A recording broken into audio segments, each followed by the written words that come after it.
Say, what's cracking, YouTube? It's your boy 16 to life, and I'm back like I'm on a pro violation. Yard down! Now, for those of y'all that's new to my page, in 1994, I got arrested. I was eventually sentenced to 16 years plus life, and I served 24 years straight in the California prison system. During those times, I accumulated some good stories. I'm going to share a story with y'all today. If you happen to like the story, be sure to hit that like button, leave a comment, subscribe, and most importantly, hit that notification bell. That way, anytime I drop a story, you will be notified ASAP Rocky, and you can hop on it whenever you're ready. Also, if you're new to my page, I rap. Don't get it twisted though.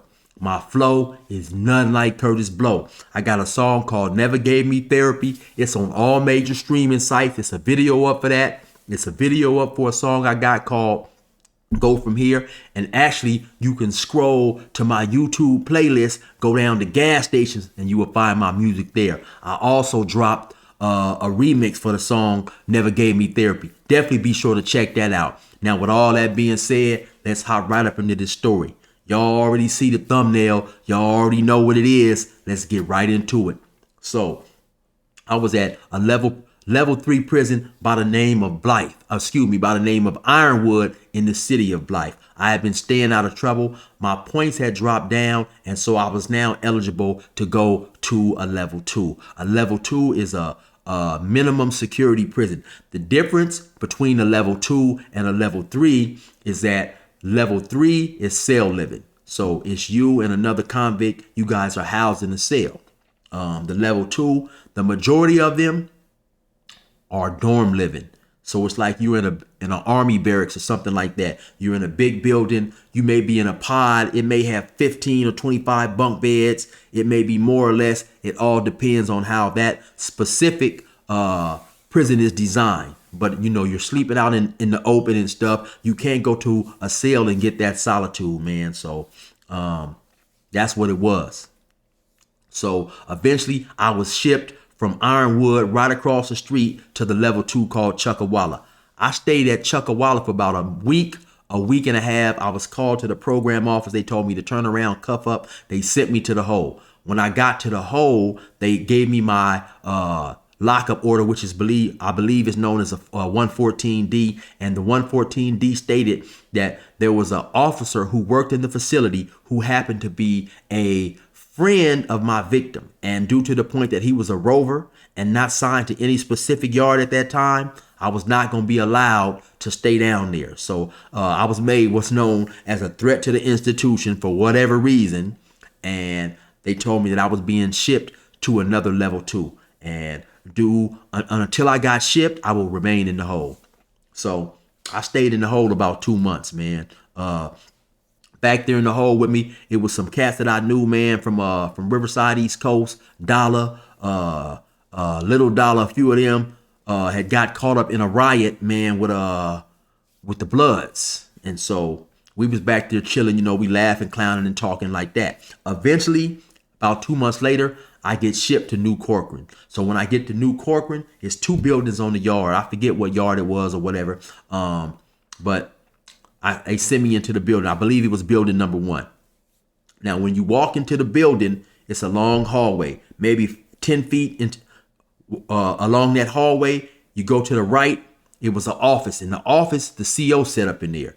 Now, the CO had a big old glass window, and outside of that glass window, then he could see the day rooms. It was 3 big day rooms, A, B, and C, I believe it was. And those day rooms, like I said, was extremely big. They had about 3 or 4 different sections in them where they had bunk beds. Eventually, I was housed in one of those. And so, like I said, I hated it because there was no solitude or nothing like that. But worse than that, it was always constant movement, you know. So after I went outside, worked out, did whatever I was going to do, there was no place to really go and relax. You know, by doing all my time at a level 3 or a level 4, I didn't feel comfortable. So each night I would sleep with my boots on. In the event something happened to jump off, I would at least be prepared and have my shoes on, man. So once I get up in there, I started meeting some people. Normally, I don't do this in my stories, but in this particular story, I'm going to name off some of the individuals who was there when the incident happened or who happened to be in that building, man. You had Tay from East Palo Alto. You had Pizzo from Pittsburgh. You had a brother by the name of Ant from Berkeley. There was a dude, this wasn't his nickname, but this is what we started calling him because he resembled Tiger Woods. So Tiger Woods was from Richmond. There was a dude by the name of L was from 10 Deuce Budlong. There was CJ who was from Oakland, from 6-9ville. John was from Kings County, I believe. Pimpin' Kev was there. He was from Richmond. You had Creep. Creep was from Hanford A. Trey. There was Ruggs. I don't know if Ruggs was there at the time of the incident, but Ruggs was from Winslet, Gangster Crip. You had Joker from A. Trey. You had D-Dog, who was from 111. There was Rabbit, who was from Palm and Oak. There was J-Lo, who was from East Coast. I can't remember which East Coast he was from. You had a brother by the name of P, who was from Grape Street, an OG by the name of Nooney, who was from Grape Street. You had a brother by the name of Kabu, who was actually, I believe, a Samoan or a Tongan. He was from Rolling 60s. He was there. You had a brother by the name of Khalif or Leaf. I believe he was from Fresno. And so those are just a few of the individuals. And also, it was a brother by the name of Blue from Avalon. And so these were some of the individuals that I met, man. And so, like I say, when I get up there, one of the first things I do, I had a homeboy working on the yard, 8-Ball. 8-Ball was from California Gardens, man. I told him that I needed some metal. I needed a knife or something like that, man. So he came and gave me some metal. Well, it wasn't actually, it was a metal-like substance, but it wasn't quite metal. But anyway, I took it to the bathroom and I started sharpening it. Or maybe my memory serves me incorrect. I may have got that from the homie Alvin Walls, who happened to be up there too. One of these homies gave me this, like I said, man. I went in the bathroom, sharpened it up for 2 or 3 days, put me a nice handle on it, And so now one day in particular, and let me go back. Like I said, they had these 3 day rooms, man. They had A, B, and C. Now anybody could live in any day room. It's just where the COs housed you. But during the day, the blacks, they would watch TV in the A room. I believe the Hispanics, the Paisas and the Woods had B, and then the Hispanics TV room was on the C side. And so now one day I'm sitting up in there, we chilling, I'm talking, man. I forget who I was talking to, but I was talking about a fight that had jumped off in Ironwood, a riot or something. So all of a sudden, while I'm talking, discussing this story, I look up, I see some dudes squabbling in the middle of the day room. Beep, boop, bop, beep, boop, bop, beep, beep. So now it's 2 black dudes. It's CJ from 6-9ville and it's Ant from Berkeley. They both kind of brown-skinned brothers. They fighting some extremely light-skinned cats. So I'm thinking it's blacks versus Serenos. So I hop up, I run over there. As soon as I get up there close, I see that they fighting 2 other young dudes from Oakland. Now these is brothers, they from Oakland. It's not my business. So once I see that, I get on up out of there. I run back to where I was at talking and I sit down. Matter of fact, I may have been talking to Rabbit from Palm and Oak. I'm not 100% sure.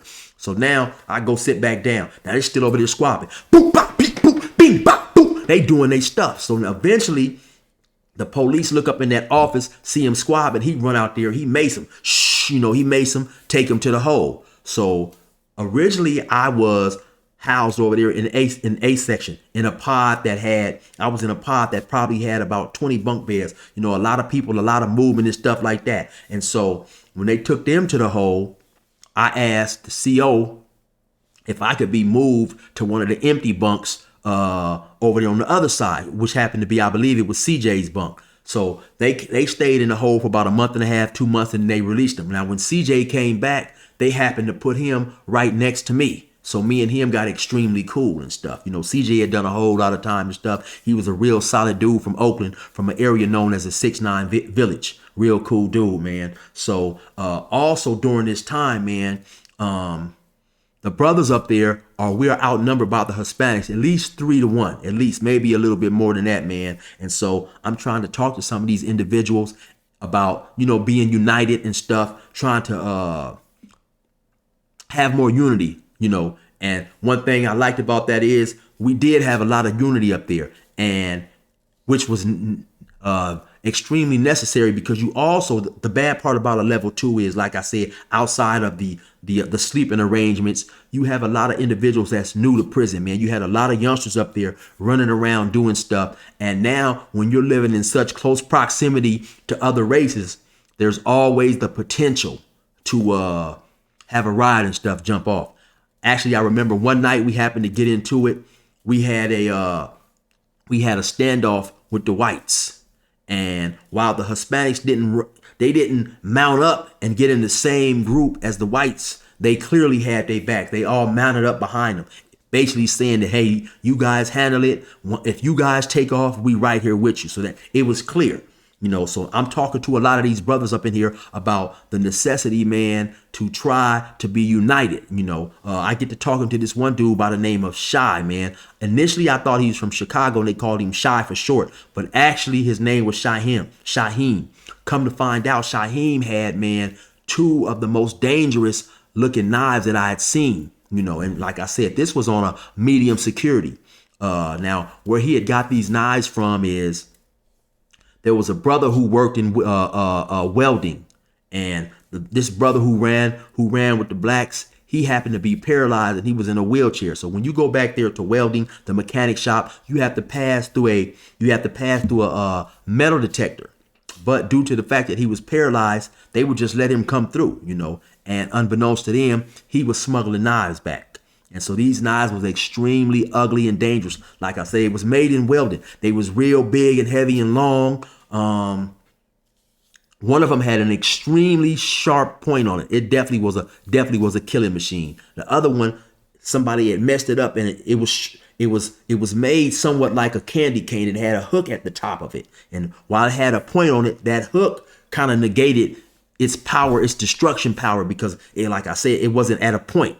So anyway, I'm talking to this brother, man, about the necessity to have weapons, man, and to be willing to use them, And he's telling me, though, that his weapons are only for other races. Now, at this point in time, I had subscribed wholeheartedly and 100% to the philosophy of one of my older homies. I did a story on him. The story was called OG Chances DP the Homie. And when I happened to meet Chances, I still was under certain circumstances willing to give an individual a head of fade. If me and dude got into a mutual misunderstanding on the basketball court, yeah, I believed in my hands like a lot of other people, so I'd squabble up. Now, if somebody happened to break in my cell and steal my TV or do something that was 100% wrong, then I was supposed to go get that thing. We call it a kisu, a heat, a pistol, whatever. I was going to get that, and I was supposed to try to blast him up out of his boots. And so Chances, man, was a extremist, and he was a militant, man, and he didn't believe in none of that. And he explained his philosophy. He said, hey, listen, man. He said, you can go into a cell with someone and win 99 head of fades in a row. Then the next time you go on that 100th fight, you may run across a dude, man, who don't plan on doing no head up fades. He got a knife, and when you run up in there and shut that door, he starts stabbing you and you lose your life up in there. He said, or you could go up in there. He said, hey, man, everybody lose a fight. You could go up in there, man, and this dude is the boxing champion from Chicago or whoever. Beat the brakes up off you. Then take your face, slam your face all into the metal locker, slam your face on the desk, knock you down, kick you all in the face with the boots. And what you have actually done is you gave this person permission to do this when you agreed to go in there and fight him. When you go and you accept the head of fade, man, what you're doing is you're giving a person permission to attempt to hurt you. He said, why would you give a person permission to attempt to try to hurt you? And once I thought about it, it made a whole lot of sense to me. Like I said, at that point, I had life. And even though I had life with parole, California wasn't paroling anybody. So I was never going home in my mind. What sense did it make for me to give an individual a chance to try to hurt me? So that philosophy made sense to me. You can say he corrupted me, or you can say his philosophy made sense to me. Either or, I bought into it wholeheartedly. And so this is what I'm trying to explain to Shy at this point in time. I said, man, listen, I do my time right. I'm polite. I'm respectful. I don't bother nobody. But if a person come bothering me, I'm just to try to lay him down. You know what I'm saying? And so Shy, though, he was adamant against that. No, he was still going, if he got into it with another black dude, he was going to fight. And another thing Chances would say, he would say, man, there's approximately 1,500 people on this yard. You got 15 other people you can go and mess with. So if a dude come messing with me, he must want a problem, and I'm going to give it to him. And he was the same way, man. He done his time. He was respectful. He was polite, but he wasn't for no games. And like I say, man, that philosophy, it seemed to hit home with me. And so I adapted on to it. But no, Chicago, he wasn't willing to, Shaheem, he wasn't willing to do that, man. So anyway, I'm up in there. I'm getting cool with some of the fellas and stuff, and we up in there chilling, man. Now, one day, they happen to bring some new arrivals. It's a big dude come up in there, man. Now, you can tell this dude got some size on him, but when you're a new arrival, you're in a jumpsuit, somewhat similar to what you may see a mechanic wear, or those dudes who drive on those trash trucks. But a day or two later, once he came about the jumpsuit and some of his homies gave him some clothes, this dude was extremely humongous. I'm probably saying about 6'3", probably 255, 265, man. The dude reminded me of that old UFC fighter by the name of Bob Sapp. I don't know if y'all familiar with him, but look him up. The dude wasn't just muscle bound. You could tell he used to be super big at one point in time, but due to the fact that they had took the weights away, now this dude was just extremely, he was still big, but he was chunky as well. This dude was, big. He worked out every day, ran, and all this old type of stuff, man. So when he happened to be from Richmond. Now, when he first got there, the dude was cool. Maybe about a month after being there, a few weeks, he started to exhibit a little like bully type behavior. The dude was somewhat rude, stepping over his boundaries. And I didn't know if he was doing it because he didn't have no common sense, or he was just used to being big and he was Bogart. One time in particular, me and this brother named Khalif or Leaf, I believe he was from Fresno, we are gambling, playing dominoes. He's looking at my hand, looking in Khalif's hand, pointing at the bones, telling Khalif what to play. So I said, hey, man, we gambling, man. Get the F up out the game. What is you doing? You see, you can't be speaking on nobody's money. He gave me this crazy look. I said, yeah, I'm talking to you. Stay about the game, man. You want to gamble, go get some bread, man. I'm gambling. So, another time we was gambling, shooting dice. Khalif happened to be up about $60, $70. He told Khalif, let's go, man. You winning, man. Get your stuff and go. Now, he's standing around just watching. He not gambling or nothing. I said, man, you just standing around making the money, Janky. You not even playing. Why don't you beat it, man? Get up out of here. Once again, he looked at me like he didn't like that. Like, I guess he wasn't used to anybody having anything to say to him. I'm assuming because of his size or whatever, And so at that point in time, I definitely knew that me and this dude was going to end up bumping heads, because it was some of the stuff that he was doing that I didn't like. And it's a lot of things that I'm not going to accept, And so I guess he was just used to just running over people and nobody not necessarily saying nothing. Because like I say, the dude was an extremely big dude, man. I heard him say he had been in Chad for a long time. Now, what Chad is, it's a YA, which is a youth authority or a prison for basically a prison for youth until they get up to the age of 25, where they had weights and all that. And Chad is a extremely notorious YA. Chad is the abbreviation for a longer name, but since I've never been there or whatever, I can't quite pronounce it, but I've heard people just refer to it as Chad. So like I say, man, this dude, man, definitely had to be one of the bigger dudes I've ever seen while in prison. He was extremely big, and like I say, he had that extra weight on him. He was chunky, man. So also, I think that he was upset that me and a lot of the up north dudes was cool, man. Me, CJ from 6'9"ville was a real solid dude from Oakland. It was another brother up there by the name of Tay. Tay was from East Palo Alto. He was real cool. It was a brother by the name of Kev. Kev was from Richmond, And so I don't know if the dude who I got into it with, his name, we're going to call him Big R. Big R was also from Richmond. I don't know if he was Kumi BGF 415, but he definitely seemed not to like it that I had this bond with some of these dudes from up north. or whatever. So now, this is how we end up getting into it, man. One day in particular, the NBA championship is on. Also, let me go back and say this. When I got up there, due to it not necessarily having, you could go program and then retreat to yourself for some solitude or whatever, the way I programmed and done time became much looser. I definitely didn't gamble on the 3 and the 4 yard because I knew that it was extremely problematic. But due to me staying up all day, feeling like I was bored, it was nothing to do, I started doing things that I normally didn't do, like gambling and stuff like that. And so on this day in particular, I believe the Detroit Pistons was playing the Los Angeles Lakers in the NBA Finals. So me and this dude, I bet him $1 on the whole finals just to make the game more enjoyable.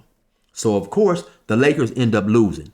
So when they lost, I gave this dude a soap. We was only betting $1. I give him a soap. Now, the soap, I had got out the dice game. So now, you're down there shooting dice. We shooting dice for canteen items. So soap, chili, chicken in the pouch, potato chips, whatever. So sometimes, you got the soap being slid back and forth. So the box was semi-raggedy. It wasn't the best box in the world, but still in all, it was $1. It wasn't tore up and rotten. So anyway, when I give him that, he said, "Oh man, you gonna give me this? Man, I don't want this." When he said that, all of a sudden they made an announcement for legal mail to be mailed. Now, when we mail our regular mail, we put it in an envelope. We can't close the envelope. The police have to check it or whatever. But legal mail, you just take it. You let the police peek in there. They may take the sheets out, fold them, and then we seal that because they can't look through our legal mail. So now, sometimes when they make the announcement for legal mail, the line will get extremely long. So I told him, "Okay, man, hold on then. I'll be right back." I ran to go get my legal mail. So now while I'm gone, unbeknownst to me, I find this out later. He's huffing and puffing. "Oh man, this dude ain't supposed to give me that. He's trying to play me, man. What's going on?" So now he's upset. The dude is upset about that, So now also I find this out later. Tay, who was from Palo Alto, tell him, "Okay, well, man, listen, if you don't want that, man, because now this dude is huffing and puffing about what he gonna do to me and all this old type of stuff." He huffing and puffing. So Tay say, "Hey, man, listen, give me the soap, man. I'll give you 5 suits." So Tay, trying to be cool to alleviate the problem, gave this dude $1 worth of soup, took the soap. So the problem really should have been over. But no, this dude is still huffing and puffing because, like I said, he had a hidden agenda with me. I'm not knowing none of this. So I mail my legal mail. Now I'm going to they give you a little receipt that says you mailed your legal mail. I'm going to take that back to my bed area. I passed his brother by the name of D. D was also from up north. He said, "Hey man, chill. You and Big R, y'all got into it?" I said, "No." He said, "Man, he over there talking about you owed him some money or whatever." I said, "Man, I paid him. I gave him a soap." He said, "Oh, well, yeah, man, don't go over there right now. He tripping." I said, "Oh, man, I ain't worried about what he talking about." So I go up there. I put my stuff away. When I'm coming back down, I pass another brother, Pizzo. I believe Pizzo was from Pittsburgh, I believe. He telling me, "Hey, man, hey, chill. Big R, he mad right now, man. He tripping. We gonna try to calm him down. Don't go over there." I said, "Man, I don't miss that." Now, that really made me want to go over there. Who this dude think I am? I'm not supposed to be ducking nobody or whatever. So I push over there. I'm like, "What's up, Rush? I said his name, man. I said, "Hey, man, what's up, Rush? You tripping? You got a problem?" He like, "Yeah, man, let me holler at you." Now, when he say that, I notice he got his gloves on. When people get ready to fight, they put their gloves on because in the event, you scratch your knuckles or whatever, and the police do happen to find out about there's been a fight, they'll come around, they'll do a hand check. If you got some fresh injuries on your hand, they supposed to take you to the hole or whatever. So he tell me, "Hey, yeah, man, let me holler at you. Come back here." Now, where he's telling me is to walk back into the bed area where it's very tight space. They got all these bunk beds up there so he can get me back there and try to do what he do. Like I say, it's very little space to move. I'm not supposed to go back there with this dude, 355, 65 pounds, I said, "No, what's up? Talk to me right here. What's cracking?" So he said, "There's 3 things a person don't play with. You don't play with my money. You don't play with my family." And I forget the third one he said. But when he said that, he tried to slap me. So I seen it coming. I stepped back, bam. He hit the tip of my glasses and knocked my glasses to the floor. I said, "Oh, man, you done effed up." He looked at me like, "What? You ain't supposed to do nothing, And so I said, "Yeah, you done messed up." So I pick my glasses up. I go to my bed area to go get that thing.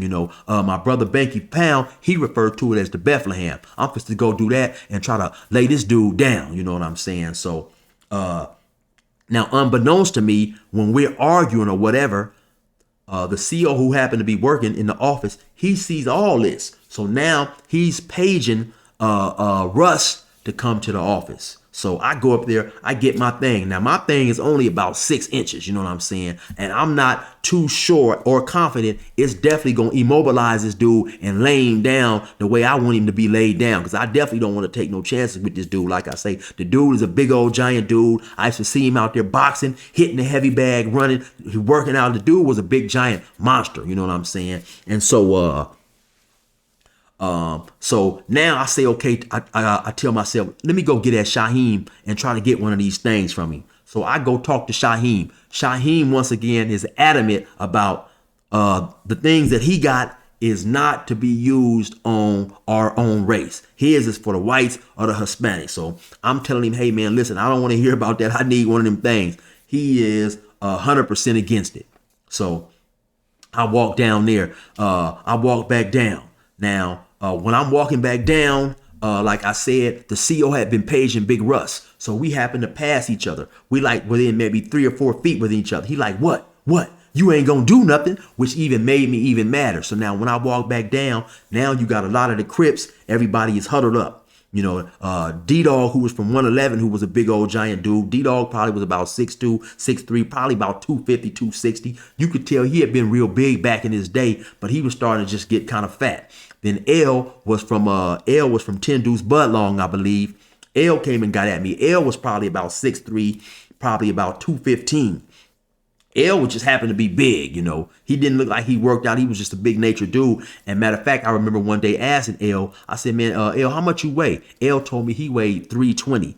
And I asked him because I wanted, I was trying to compare or get an estimation of how much Big R weighed. Because Big R definitely had L by at least 25, 30 pounds. And L told me he was 320.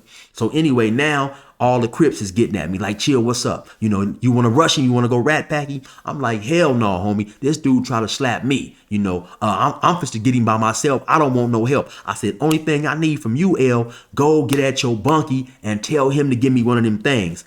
L and Shaheem was bunkies.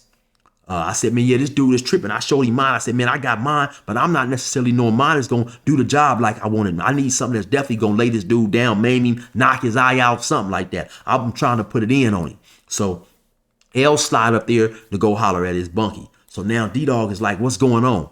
D-Dog happened to be the MAC rep. The MAC rep is basically just like a spokesman for the blacks in that particular building in the event we have a grievance or something with the administration. He'll go back, he'll relay the convicts' opinions or the problems or whatever. So I'm telling D-Dog, who was from 111, I'm telling, hey, listen, man, look, all I need is for Shy to give me that thing, man. Me and Russ, we happen to be on Seaside. So when it was time to lock up, even though they had these big day rooms at 11 o'clock, they had these big old giant grill gates. You had to go to your side and you'd be locked in on your side. You still could walk around for about an hour. Then you had to go to your bed area. Me and Russ, we didn't live in the same pod, but we lived in the same area. He was on my side, Matter of fact, he lived downstairs. I stayed upstairs. So I'm telling D-Dog, hey, listen, man, I'm not supposed to be locked up over there. I'm trying to hurry up and get him right now. Because maybe in about 30 minutes, it was going to be time for us to be locked up on our side. You know what I'm saying? And so I'm telling him, yeah, don't even trip. I don't need no help, homie. Only thing I need is for Shy to slide me one of them things, man. I'm supposed to do my stuff on this dude, man. He got me twisted. So now while we talking, L come back downstairs. He said, oh, man, it's all good. Yeah, go up there and get it. So now I slide up the steps to go talk to Shy. Now, when I go up there to get to talk to Shy, he had, like I said, man, this dude had 2 extremely deadly looking knives, man. One of them was real sharp to a point. Like I said, these things was made in welding. I don't know if I mentioned that. They was made in welding, man. We had a homie up there who ran with the blacks who happened to be paralyzed. And when he was in a wheelchair. And so when you go to welding, when you go to auto mechanics, all that type of stuff, you have to go through a metal detector. But due to the fact he couldn't stand or whatever, of course, anytime he slide through the metal detector, it's going to go off. So he would sit on the knives and bring the knives back. One of them was extremely sharp. They was both long, man, probably a foot, maybe about 2 pounds heavy, real big. One of them, though, was sharp and made like a candy cane. And so that kind of like negated its destruction power because it had a hook on it. It wasn't sharp like the other one. The other one was made extremely sharp like a big old giant kitchen knife. I'm trying to talk him into giving me that one. He said no, he wasn't going to give me that one. He didn't. He gave me the one that was kind of hooked like an Arabian knife, like a candy cane. And he said, listen, man, when you finish doing what you do, bring it back to me. I told him, listen, homie, I can't necessarily guarantee you that. I don't know how it's going to play out, man. So I can't make that promise to you. I get it back to you if I could, but I can't make that promise to you. So then I slid downstairs. Now, when I go downstairs, you got all the dudes from up north. They huddled up and Big Russ is standing from them. You got all the Crips on the other side huddled up like, hey, chill, what's up? I said, yeah, man, don't even trip. So now they make an announcement for everybody. It's program recall, basically. Everybody got to go back to whatever side they sleeping on. So all of a sudden, D-Dog stand up. D-Dog said, so, hey, chill, what's going on, man? You said you didn't feel comfortable locking up over here. What's up? Now I'm thinking to myself, man, I told you that in confidence. I didn't tell you to make that announcement and put me on blast in front of everybody, because he don't know that Shy has gave me this thing. So I didn't slid this thing in my pocket. And like I said, I've come downstairs and my mind is intent on laying this dude down. Anyway, I'm going to end part 1 right now. Y'all tap back in with me for part 2. Y'all already know what it is. It's your boy, 16 to Life. Resume normal program.